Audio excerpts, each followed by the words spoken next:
നമസ്തേ, എല്ലാവർക്കും നമ്മുടെ സഹൃദയ ഹിന്ദി സ്റ്റഡി ക്ലാസ്സിലേക്ക് സ്വാഗതം. 23 നടക്കുന്ന ഹയർ സെക്കൻഡറി ഹിന്ദി എക്സാമിനേഷന് തയ്യാറാകുന്ന കുട്ടികൾക്കായുള്ള ക്ലാസ്സാണിത്. സപ്നെ കാഫി ഹക്ക് നഹീം എന്ന കവിതയിലെ പ്രധാനപ്പെട്ട ഒരു ക്വസ്റ്റ്യനാണ്. നമുക്ക് ക്ലാസ്സിലേക്ക് കടക്കാം. ഇത് 2021 ചോദിച്ച ഒരു ക്വസ്റ്റ്യനാണ് കേട്ടോ. मगर नींद के खुलने के पूर्व ही नोटिस बैग की आ धमकी सपने में. सपना देखने वाले मजदूर इनका ആത്മകഥാംശ തയ്യാർ കരേ. ക്വസ്റ്റ്യൻ ശ്രദ്ധിക്കുക. എന്താ ഇവിടെ പറഞ്ഞിരിക്കുന്നത്? സപ്ന ദേഖ്നെ വാലി മസ്ദൂർ ഇൻകാ ആത്മകഥാംശ തയ്യാർ കരേ. ഈ സ്വപ്നം കാണുന്ന ഈ മസ്ദൂരിനായ തൊഴിലാളിയായ ആ സ്ത്രീയുടെ ആത്മകഥാംശ് എന്ന് വെച്ചാൽ എന്താണ്? ഓട്ടോബയോഗ്രഫി ആത്മകഥാംശ് തയ്യാറാക്കാനാണ് പറഞ്ഞിരിക്കുന്നത്. ഇവിടെ ആ പാഠത്തിലെ 3 വരികളും തന്നിട്ടുണ്ട്. ഇതെങ്ങനെ തയ്യാറാക്കേണ്ടത്? അതൊക്കെ പോട്ടെ, എന്താണ് ഈ ആത്മകഥാംശം എന്ന് വെച്ചാൽ അറിയാമോ എന്താണെന്ന്? വളരെ സിമ്പിളായിട്ട് പറയുകയാണെങ്കിൽ, അതായത് ഒരാളുടെ ജീവിതകഥ അയാൾ തന്നെ എഴുതുന്നതാണ് ആത്മകഥ എന്ന് പറയുന്നത്. ഇപ്പം എൻ്റെ ജീവചരിത്രം ഞാൻ എഴുതുന്നു, അതിനെ എന്താ പറയുക? അതിനെയാണ് ആത്മകഥ എന്ന് പറയുന്നത്. രചയിതാവിൻ്റെ അനുഭവങ്ങളും കുടുംബവും സുഹൃത്തുക്കളും ജീവിത രീതികളും ഒക്കെയാണ് ഈ ആത്മകഥയ്ക്കകത്ത് കാണുക. നമ്മുടെ ക്വസ്റ്റ്യൻ എന്താണ്? സ്വപ്നം കാണുന്ന നമ്മുടെ മസ്ദൂരിൻ്റെ ആത്മകഥാംശ തയ്യാറാക്കാനാണ് ഇവിടെ പറഞ്ഞിരിക്കുന്നത്. വളരെ എളുപ്പത്തിൽ നമുക്ക് ഈ ആത്മകഥാംശ തയ്യാറാക്കാം. എങ്ങനെയെന്ന് നോക്കൂ. ഞാൻ ആദ്യമേ പറഞ്ഞു, ഞാൻ എന്നെക്കുറിച്ചാണ് ആത്മകഥാംശ എഴുതുന്നത്. ഞാൻ വേറൊരാളെക്കുറിച്ചല്ല കേട്ടോ. ഞാൻ എൻ്റെ കാര്യങ്ങൾ മാത്രമാണ് അതിനകത്ത് എഴുതുക. അപ്പോൾ നിങ്ങളെല്ലാവരും എന്താവണം? എല്ലാവരും മസ്ദൂരിനാവുക കേട്ടോ. നിങ്ങൾ ആ പാഠം പഠിച്ചിട്ടുണ്ടല്ലോ, അത് മനസ്സിലുണ്ടല്ലോ, അത് വെച്ച് ഒന്ന് എഴുതി നോക്കുക. അപ്പോൾ നമുക്ക് എഴുതി നോക്കിയാലോ? നോക്കാം. मैं एक मजदूर स्त्री हूँ. मैं एक छोटी झोंपड़ी में रहती हूँ. मैंने अपने बच्चों को पालने के लिए कई महलों में मजदूर बनकर काम कर रही हूँ. एक दिन मैंने नींद में एक सुंदर सपना देखा. उस सपने में मैंने अपने लिए एक सुंदर और विशाल घर बनवाया.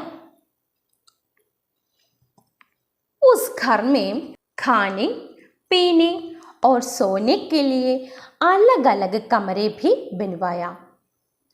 लेकिन मेरे सपने में एक धमकी के रूप में बैंक की नोटिस आ गई.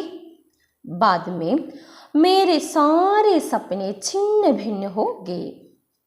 इसलिए मैंने ऐसा सोचा कि क्या हम जैसे गरीब लोगों को सपने देखने का भी हक नहीं है.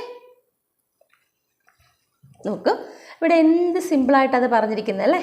വളരെ എളുപ്പത്തിലാണ് ഈ ആത്മകഥാംശം തയ്യാറാക്കിയിരിക്കുന്നത്. നിങ്ങൾക്ക് എല്ലാവർക്കും പെട്ടെന്ന് മനസ്സിലാവുന്ന രീതിയിലാണ് ഈ ആത്മകഥാംശം തയ്യാറാക്കിയിരിക്കുന്നത്. നോക്കിക്കേ, ഇവിടെ എന്താ പറഞ്ഞിരിക്കുന്നതെന്ന് നോക്ക്. മേക്ക് മസ്ദൂരിൻ സ്ത്രീ ഹൂം. ഞാൻ ആരാണിടെ? ഞാനൊരു തൊഴിലാളിയായ സ്ത്രീയാണ്. മേം ഏക് ചോട്ടി ജോമ്പടി മേ രഹത്തി ഹൂം. ഞാൻ എവിടെ താമസിക്കുന്നത്? ഞാൻ ഏക് ചോട്ടി ജോമ്പടി. ജോമ്പടി എന്ന് വെച്ചാൽ കുടിൽ. ഞാനൊരു ചെറിയ കുടിലാണ് താമസിക്കുന്നത്. മേനെ അപ്പനെ ബച്ചോങ്കോ പാൽനെ കേലിയെ. ഞാൻ എൻ്റെ കുട്ടികളെ പാൽനെ കേലിയെ നോക്കുന്നതിന് വേണ്ടി കൈ മഹലോമേ മസ്ദൂരിൻ ബൻകർ കാം കർ രഹി ഹൂം. ഒരുപാട് വീടുകളിൽ മസ്ദൂരിനായിട്ട് ജോലി ചെയ്തു വരികയാണ്. ഏക് ദിൻ ഒരു ദിവസം മേനെ നീന്തുമേം ഏക് സുന്ദർ സപ്ന ദേഖ. ഒരു ദിവസം ഞാൻ ഉറക്കത്തിൽ ഒരു മനോഹരമായ ഒരു സ്വപ്നം കണ്ടു. എന്തായിരുന്നു ആ മനോഹരമായ സ്വപ്നം? उस सपने में मैंने अपने लिए एक सुंदर और विशाल घर बनवाया. എന്താ പറഞ്ഞത്? ആ മനോഹരമായ സ്വപ്നത്തിൽ ഞങ്ങൾക്ക് വേണ്ടിയിട്ട് ഏക്ക് സുന്ദർ ഓർ വിശാൽ ഘർ ബനവായ, ഞാനൊരു മനോഹരവും അതുപോലെ തന്നെ വിശാലവുമായിട്ടുള്ള ഒരു വീട് നിർമ്മിച്ചു. ഉസ് ഘർ മേ, ആ വീട്ടിനകത്ത് ഖാനെ പീനെ और सोने के लिए अलग अलग कमरे भी बनवाया. ആ വീടിനകത്ത് എന്തൊക്കെയാണ് നിർമ്മിച്ചത്? കഴിക്കാനും കുടിക്കാനും അതുപോലെ ഉറങ്ങാനൊക്കെ ആയിട്ട് അലഗ് അലഗ് കമരേ ഭി ബനവായ, അല്ലേ, വെവ്വേറെ സെപ്പറേറ്റ് മുറികളൊക്കെ ഞാൻ നിർമ്മിച്ചു. ലേക്കിൻ മേരെ സപ്നെ മേം ഏക് ധമകി കെ രൂപ മേം ബാങ്ക് കെ നോട്ടീസ് ആ ഗയി. പക്ഷേ മേരെ സ്വപ്നേമേം, എൻ്റെ സ്വപ്നത്തിലും എന്ത് വന്നു? ഏക്ക് ധമക്കിക്ക് രൂപമേ, ഒരു ഭീഷണിയായിട്ട് ആര് വന്നടേ? ബാങ്ക് കി നോട്ടീസ് ആകുകയും, ബാങ്കിലെ നോട്ടീസ് അതിൻ്റെ സ്വപ്നത്തിൽ പോലും ആ ഒരു ഭീഷണിയായി വന്നു. ബാദമേ, ശേഷം മേരെ സാരെ സപ്നെ ഛിന്ന ഭിന്ന ഹോ ഗയി. അവസാനം എന്ത് പറ്റി? ഞാൻ കണ്ട ഈ സ്വപ്നങ്ങളൊക്കെ എന്തായി? ഞാൻ കണ്ടുകൊണ്ടിരുന്ന എല്ലാ സ്വപ്നങ്ങളും ഛിന്ന ഭിന്ന ഹോ ഗയി, അതെല്ലാം താറുമാറായിപ്പോയി. इसलिए मैंने ऐसे सोचा कि क्या हम जैसे गरीब लोगों को सपने देखने का भी हक नहीं है.